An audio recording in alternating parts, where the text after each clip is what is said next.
Si, temas que dizem respeito à nossa saúde, precisamente, e ouvir também todas as suas questões, as suas dúvidas, hoje relacionadas com duas especialidades, reumatologia, também medicina hiperbárica, e até lá podem inscrever-se para, na altura em que abriremos então as portas do consultório, poder colocar a sua questão, também partilhar o seu testemunho, dividir connosco também a sua opinião. Pode fazê-lo através do número de telefone 22-508-3297. Volto a repetir também o nosso endereço de e-mail consultório@portocanal.pt está disponível. E arrancamos precisamente com reumatologia, porque as crianças também podem sofrer de doenças reumáticas. É a nossa convidada, a doutora Daniela Peixoto, médica reumatologista com subespecialidade em reumatologia pediátrica, que eu muito agradeço por estar connosco no consultório. Obrigada, Sra. Doutora. Obrigada eu pelo convite. Obrigada. É sempre um gosto regressar e falar de um tema que me é particularmente querido e que eu acho que faz todo sentido relembrarmos a existência destas patologias. Muito obrigada também pela sua disponibilidade em ouvir depois os nossos telespectadores. E vamos, de facto, falar de um tema que é pouco abordado. É necessária alguma sensibilização para as doenças reumáticas nesta faixa etária. Existe desconhecimento? Continua a existir desconhecimento? Eu acho que nos últimos anos temos dado passos importantes no nosso país e não só, mas falando aqui um bocadinho da nossa realidade, a verdade é que o nosso caminho, o caminho da reumatologia pediátrica em Portugal e também o vosso papel da comunicação social, ao falar com alguma regularidade da existência destas patologias em idade pediátrica, tem ajudado a que quer colegas que de alguma forma podiam não estar tão atentos à existência destas patologias e mesmo em relação aos pais, às escolas, também cada vez mais estão alerta para a possibilidade da existência destas patologias em idade pediátrica. No fundo é um mito a existência destas patologias apenas nos idosos, e quem diz nos idosos, nos adultos, a verdade é que temos crianças de todas as idades e que sofrem com doenças reumáticas em números que não são desprezíveis e, portanto, eu acho que importa sempre alertar para a possibilidade do aparecimento destas doenças. Portanto, números que merecem aqui a nossa atenção, e vamos mais à frente poder falar de alguns sinais e sintomas que nos devem alertar a todos, como dizem muito bem, pais, médicos, também professores. Quais são as patologias reumáticas, as doenças reumáticas que encontramos e mais comuns que encontramos então nos mais pequeninos? Olha, é muito frequente nós ouvirmos até as pessoas mais velhas dizerem que na infância tiveram um reumatismo.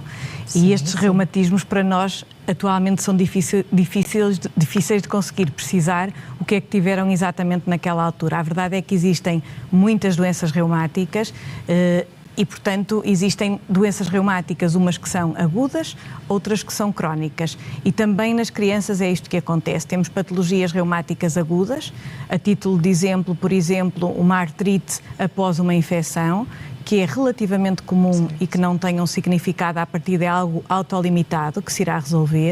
E depois temos as patologias crónicas, que podem também afetar as articulações, mas não só, as articulações, os tendões, os músculos, tal como falou na apresentação, a visão e assim como outros órgãos, dependendo um bocadinho das patologias que tivermos a falar. Dentro destas patologias crónicas, e que para nós crónico pensamos nelas quando as queixas, por exemplo, articulares, ultrapassam as 6 semanas de evolução, temos a mais comum, é a artrite idiopática juvenil, e é nesse sentido que geralmente nos focamos um bocadinho nesta patologia. Também a artrite idiopática juvenil não é só uma doença, nós utilizamos esta designação, mas dentro dela cabem muitas patologias com características diferentes, que afetam meninos em diferentes faixas etárias e também elas podendo atingir mais determinadas articulações, ter uma maior possibilidade de atingimento do olho e, portanto, quando falamos destas patologias, apesar de usarmos esta designação, artrite idiopática juvenil, estamos a falar de um conjunto de doenças crónicas.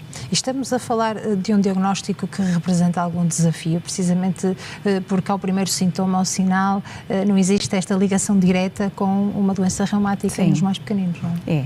Continua a ser um desafio, embora, como lhe disse, acho que cada vez mais estão alerta para a possibilidade destas patologias. Mas a verdade é que é normal as crianças poderem coxear, poderem ter uma dor num punho, num cotovelo, e que nós atribuímos, nós pais, muitas vezes, a uma queda, a uma infecção prévia, e desvalorizamos. A tendência é esta. E, na verdade, não acho que seja errado nós desvalorizarmos desde que seja uma coisa autolimitada. Se na verdade estas queixas surgirem sobretudo de manhã, quando acordam, com alguma dificuldade a iniciar os movimentos e sobretudo quando elas persistem no tempo, sou da opinião que devem ser avaliados numa consulta, obviamente dependendo da região onde moram, ou pelo médico de família, pela pediatria, e se os colegas acharem que se justifica, enviar para a consulta de reumatologia pediátrica. Aquilo que nós alertamos é que muitas vezes a tendência é acharmos que aquela criança tem uma manha, que aquela criança é preguiçosa, e nem sempre é.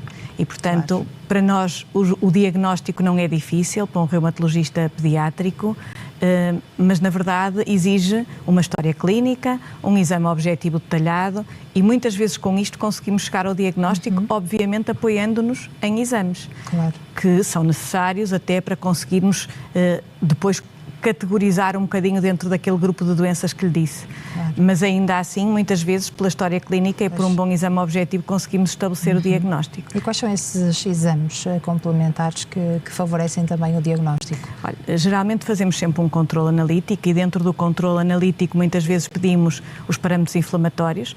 Quando eles estão aumentados, apoiam a possibilidade de termos uma doença inflamatória das articulações e não só, mas a verdade, e para dificultar aqui um bocadinho, e daí a importância da história clínica e do exame objetivo, podem ser completamente normais e nós continuarmos a achar que aquela criança tem efetivamente uma patologia que merece atenção e que merece investigação. Quando ficamos em dúvida, quando uma articulação está inchada, tumefacta, mas temos dúvida se efetivamente devemos valorizar, temos a ecografia, que é um exame cada vez mais à cabeceira dos médicos da reumatologia e que nos permite confirmar se temos ou não derrame naquela articulação. Outros exames, por exemplo, a radiografia simples fica para uma fase muitas vezes posterior, ou quando a criança nos chega com dano, porque aquilo que nós esperamos é que as radiografias sejam completamente normais, só temos uma radiografia com alterações quando já há dano, e depois outros exames como a ressonância em situações mais particulares. Mas o mais importante é a história clínica e o exame objetivo. E como é que a ciência explica doenças reumáticas nas crianças? As doenças reumáticas inflamatórias e as inflamatórias, as imunomediadas, não temos uma causa totalmente esclarecida. Nós sabemos que muitas vezes ocorrem crianças com uma predisposição genética, sendo que na grande maioria delas não é um gene que está implicado, são várias alterações que depois, no conjunto com outros fatores, nomeadamente as infecções, o stress, podem desencadear uma resposta desajustada do nosso organismo e termos um processo inflamatório que pode atingir preponderantemente as articulações, mas não só. E a abordagem terapêutica, Sra. Doutora, é idêntica àquela que vemos nos adultos? Não.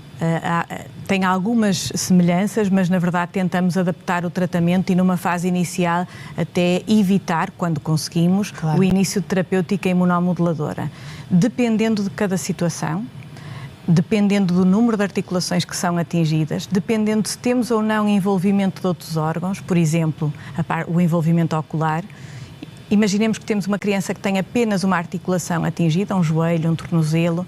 Optamos por fazer, numa fase inicial, são anti-inflamatórios. Se não responderem, fazemos tratamentos locais, ou seja, colocamos um corticoide, tiramos aquele líquido e colocamos um corticoide dentro da articulação. E quando isto não resulta, então aí fazemos o início de uma terapêutica imunomoduladora. E que impacto é que um diagnóstico destes vai ter numa família e também no dia-a-dia de uma criança que se espera que corra, que brinque, que ande de bicicleta, que caia, que se magoe, não é? Eu acho que esta doença tem um impacto muito significativo, não só do ponto de vista físico, porque no fundo é um corpo que deixa de ser invisível. As crianças têm um corpo à partida sem grandes limitações e que de repente começam a perceber que têm ali uma dificuldade. E muitas vezes têm que lidar com o medo de não terem uma vida normal, isto particularmente importante na adolescência. Uma baixa de autoestima, muitas vezes associadas. E depois é uma doença que não impacta apenas na criança, impacta na criança e impacta em todo o seio familiar. Também as expectativas daquela família, de uma criança saudável, sofrem ali uma alteração. Mas aquilo que é importante, a mensagem que é importante nós passarmos é que se estas crianças chegarem atempadamente à consulta da reumatologia pediátrica, com um diagnóstico precoce, a instituição precoce do tratamento, independentemente da nossa escolha, do tratamento correto para aquela criança, de uma boa resposta à terapêutica, a possibilidade dela ter uma vida normal, com uma função normal e um crescimento saudável, apesar de vigiada regularmente em consultas, ter que fazer com frequência exames complementares de diagnóstico, esta probabilidade é grande. E, portanto, é esta a mensagem que tem de passar. Apesar de termos uma criança que realmente tem um problema e um problema que pode acompanhá-la a vida toda, mas que nós temos tratamentos eficazes que lhes permitam ter uma vida normal, poderem fazer atividade física, poderem um dia trabalhar, ter filhos, que é muitas vezes esta preocupação. Será que o meu filho vai ser saudável? Será que ele vai trabalhar? Será que um dia consegue ter filhos? E, felizmente, se tivermos este cuidado, existem terapêuticas que nos permitem acompanhar todas estas fases, incluindo a gravidez, e que podemos utilizar vários fármacos que há uns anos atrás não podíamos, porque não tínhamos dados na gravidez, por exemplo, e neste momento tudo isto é possível. E é esta a mensagem mais importante, que é que se nos chegarem atempadamente, apesar de compreender que pode ser um diagnóstico difícil e algo assustador numa fase inicial, mas a perspectiva é muito positiva. Claro, há uma vantagem, não é, em ter este diagnóstico mais cedo, claro, sem dúvida. Este acompanhamento e o tratamento. Qual é a incidência dos casos no nosso Na país? artrite idiopática juvenil estima-se que 1 em cada 1000 crianças em idade escolar. Portanto, é um número que não é pouco significativo. Exatamente, não é pouco significativo. Sim. Todos, numa comunidade escolar, haverão certamente alguns meninos que sofrem destas patologias. E, portanto, até nas escolas é importante, educadores, os professores, terem conhecimento que estas patologias existem, que é importante estarmos atentos a alguns sinais, dependendo das faixas etárias. Obviamente, as educadoras de infância com os meninos mais pequeninos são alguns sinais, e nas fases mais na adolescência, eles já acabam por conseguir exprimir as queixas, de uma forma completamente diferente. E depois isto também, do ponto de vista da escola, tem algum impacto, porque em situações de agudização da doença, eles acabam por ter que faltar algumas vezes à escola, e este absentismo por parte da comunidade escolar também exige uma readaptação para que, de alguma forma, estas crianças não sejam prejudicadas. Claro, não são crianças diferentes, mas devem ser acolhidas. Exatamente. E o modelo tem que se adaptar, então, também ao dia-a-dia destas crianças. Doutora, muito obrigada por estar aqui connosco no consultório, então, a falarmos deste tema tão importante e passarmos esta sensibilização para as doenças reumáticas nesta faixa etária. Vamos ouvir as questões dos nossos telespectadores, agradeço imenso. Portanto, tem a oportunidade agora de juntar-se a nós, partilhar connosco também a sua opinião.